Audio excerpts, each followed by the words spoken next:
But the papers that are stacked in offices are something that I find extremely irritating, because I know those papers are never used for anything. For that, we don't take a very regretting approach. We are going to see a system that is very aggressive in trying to achieve what the rural development is, and that modernity. There are sectors of society that have not moved with modernity, that have not moved with industrialization. Many of them have been left out, probably at the stroke of speed. This ministry will ensure that rural development and these food systems are made real in the villages. Presa, and we will most welcome our learned friends to this home. So I know it's their first time to be here with our new ministry established on the 10th of April this year. And we are still at the foundation stage where we are setting up the definition of who we are, how we do our work, with who we do our work, and the objectives of why that work needs to be done, and the style that we are going to deploy to ensure that this work is delivered. So thank you very much for coming.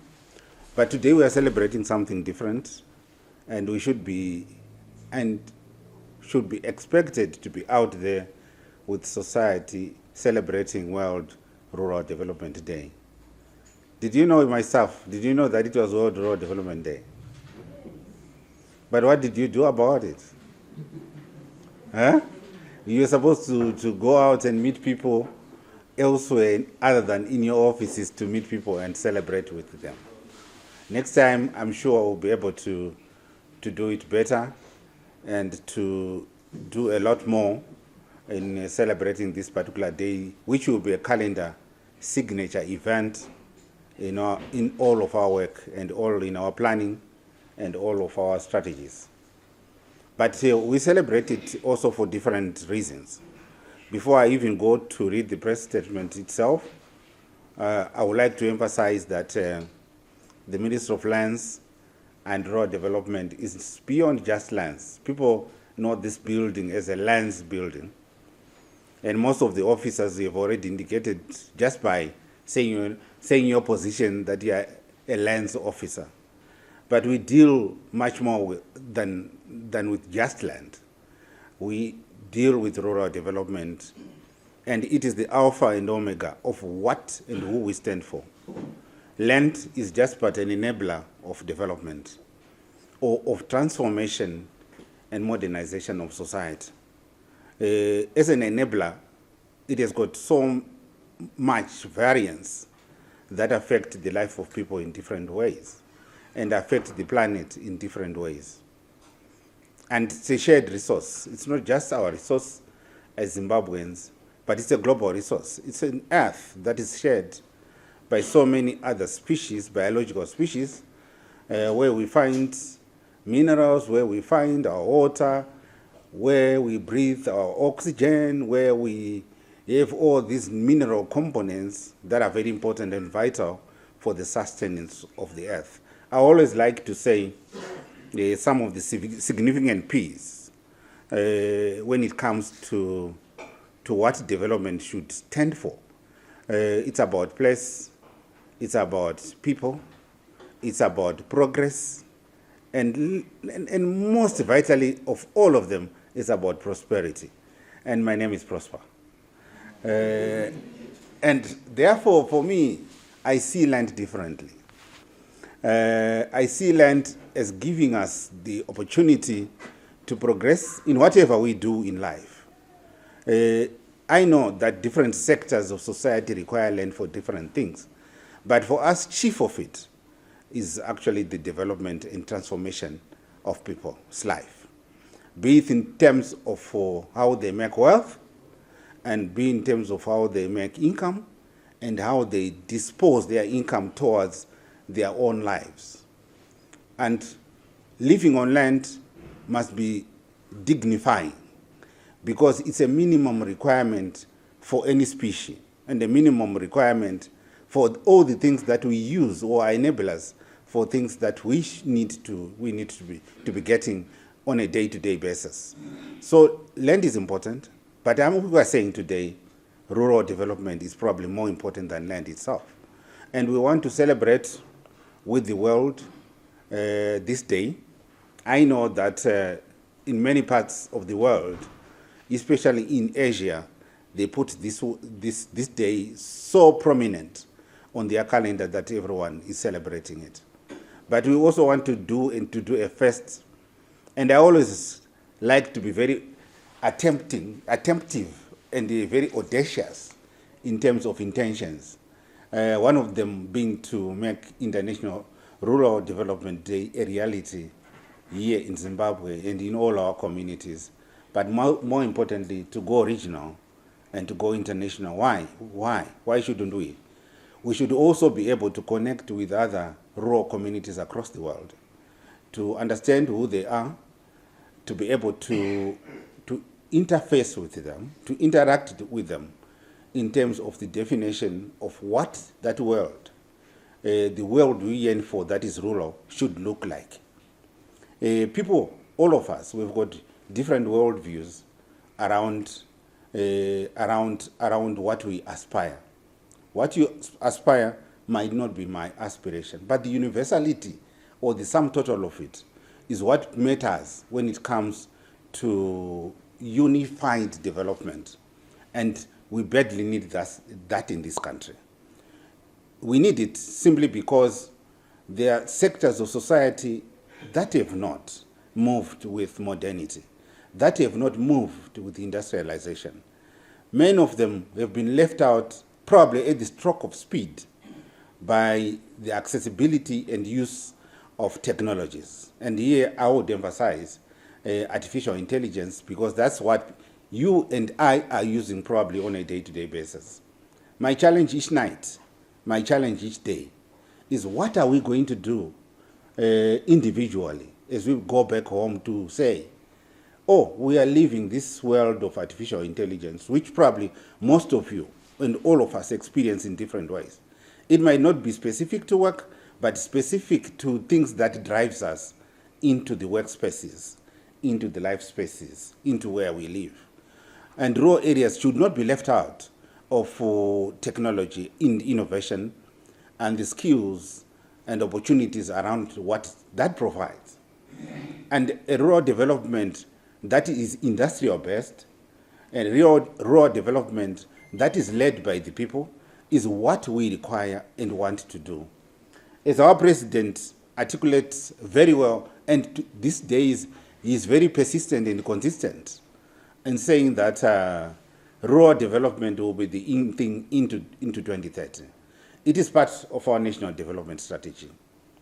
It is vital as part of Vision 2030. When you look at the growth, our growth, economic growth, it must be rural-centered, because a large percentage of our people, probably 60% of them, live in rural areas. And rural areas used to be very difficult spaces, but are new opportunities where one can want to or aspire to go and build a home. I know as Minister of Lands and Rural Development, you are getting so many people who are coming into the offices for a variety of reasons. They want to look for land. The land that they want to look for is land that is in rural areas. Land that is important because land is more than just what it is. It is a heritage, it is soul, it is spiritual, it is everything. And everyone, each one of us, we aspire to have it. And to have it for ourselves, to have it because our generation owned that land and gave birth to who we are. They reproduced life on earth. And it is this life that is going to do the redefinition of what rural development is and should look like into the future. So the definition for future societies, of our own future society, be it in any part of the country, when we are seated there in Chimanimani, when we are in Mavradona, or when we are in Cholocho, that definition of what a society we would want to see matters to all of us, and also matters more poignantly to this particular ministry and its mission, to ensure that no one is left behind, that all is taken on board, that every space, every inch of this country is covered by our services and the work that we do. For that, we don't take a very regretting approach. We are going to see a system that is very aggressive in trying to achieve what the rural development is and that modernity. And we are going to work with stakeholders. We are going to work with the public. Our motto is simply we do, not because we just do things that we don't know. We do things that we are well versed with. This ministry is a cog in government in terms of the services that it provides to people. And our job is to ensure that we essentially are able to move with them, work with the people, not just for the people, but with them all the way and all the time. Our planning systems, which we will deploy through strategic planning, will be a lot more different. Probably not too early, but as we traverse the ground and as we get on board, we want to make sure that planning starts from you. Planning starts from Bulelima. Planning starts from Chiwi. We want the people to plan what their societies should look like. A bottom-up approach will be a very strong emphasis of this ministry. And unfortunately, you might not be able to see us in glitzy hotels doing strategic planning sessions. You'll be seeing this ministry doing planning sessions in the streets, in the villages, with everyone. Planning must start with people. We build it into our villages and we build it into our communities. We build it into our wards. We build it into our districts. We build it into our provinces. We then want to start seeing dollar signs at the district level to say, these are the people's wishes. These are the people's shopping lists. And from the shopping list of their desires, this is what we want to do with them. 1, 2, 3, 4, 5 are possible. 5, 6, and 10 may not be possible this time around. But what is it that we identify as their priorities to put into the national development strategy for a particular year? And that ministry is going to ensure that it starts doing so. I already know the planning system of government. The planning system of government does not start when they do the annual strategic plan. It starts exactly as you hit the new year. Local authorities, local people and communities and their stakeholders are currently undertaking their planning systems. We are now in the second half of the year. The expectation is that there will be more of that planning which is translated into numbers and into figures and into dollars and into activities. We don't want plans that we stack in our offices. We have spent probably 2 months in this particular office and in this particular space where I have been displacing old staff in offices and putting new staff so that we are able, papers and so on. Lots of papers. I think colleagues who work with me now know that I like papers because I read a lot. But the papers that are stacked in offices are something that I find extremely irritating because I know those papers are never used for anything. But I like history also, so I also want to preserve the papers. I took them and I'm hiding somewhere else. And I'm going to spend time reading them and classifying them. So yeah, I like papers, but in this case we are not doing papers. What we are doing is to live a real life with our people and to celebrate with them, to say, what do we do? Like the theme for this year is financing the first mile of food systems. That's the world global theme for this year. I'm not a good reader, but I'm going to try to read this press release that we are going to share with you, colleagues, journalists. The commemoration underscores the critical importance of investing in rural communities as the foundation of resilient food systems, sustainable livelihoods, and inclusive national development. Financing the first mile of food system is central to empowering rural producers.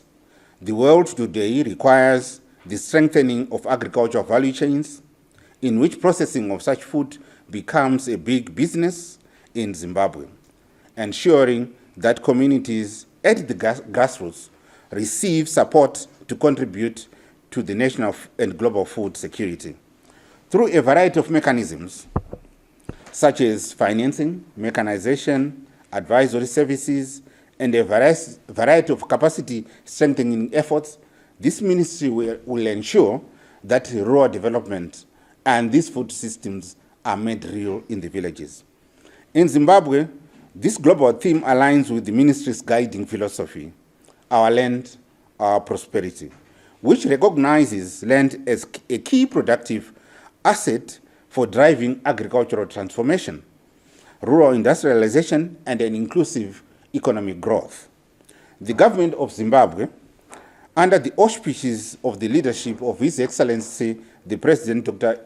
Emmerson Dambudzo Mnangagwa, remains committed to advancing rural development in line with the national development philosophy, Nyika inovakwa nevene vayo, and the principle of leaving no one and no place behind. Through implementation of Vision 2030 and the National Development Strategy 2, 2026 to 2030, government continues to prioritize rural transformation through strengthening land administration, expansion of irrigation infrastructure, rural road rehabilitation, agricultural mechanization, climate-smart agriculture, and improved access to markets and finance. Yet beneath an ongoing transformation of society are schools and an educational system and curriculum development that inclines towards the skills that are required to aspire new rural development. And artificial intelligence is part of it. The commitment is already being demonstrated through ongoing rural industrialization initiatives across the country, where integrated value chains are being established to link rural production to processing and markets. We have heard about village business units from our former colleagues at the Ministry of Agriculture, Mechanization and Water Development. We are going to work closely with them based on our joint mandates to ensure that such business initiatives are scaled to heights.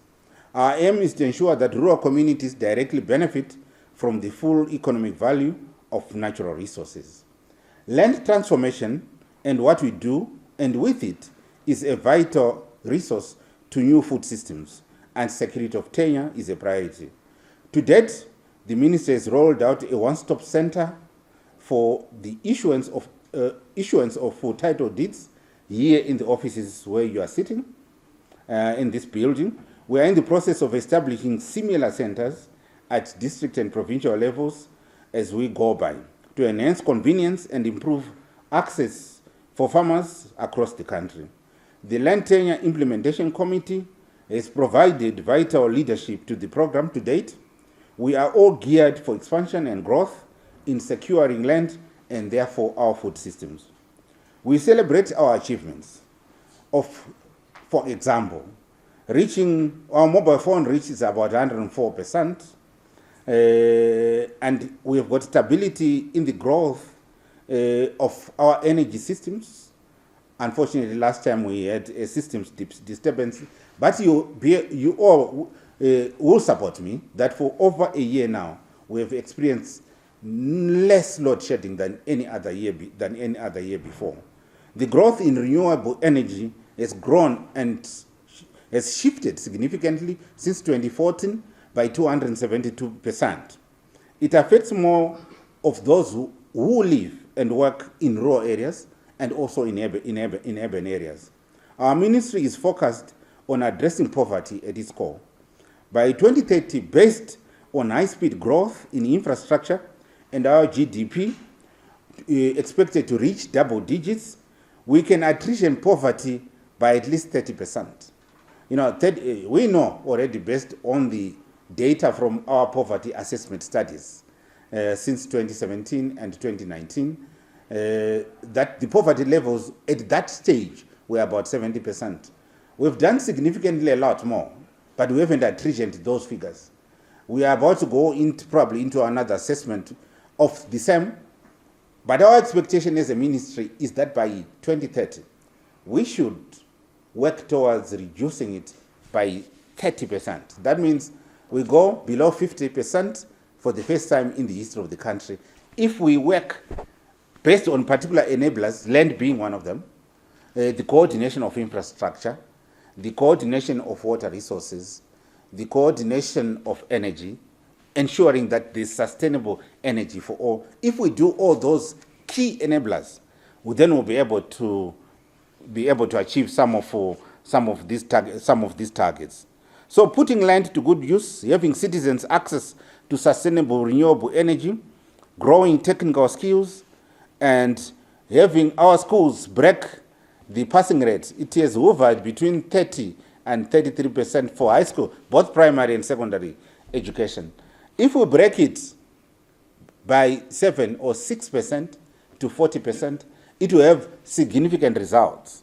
But those significant results will start putting pressure on us, the pressure that we like around what do we do with a highly educated workforce, or those who come into the job market at any particular point in time.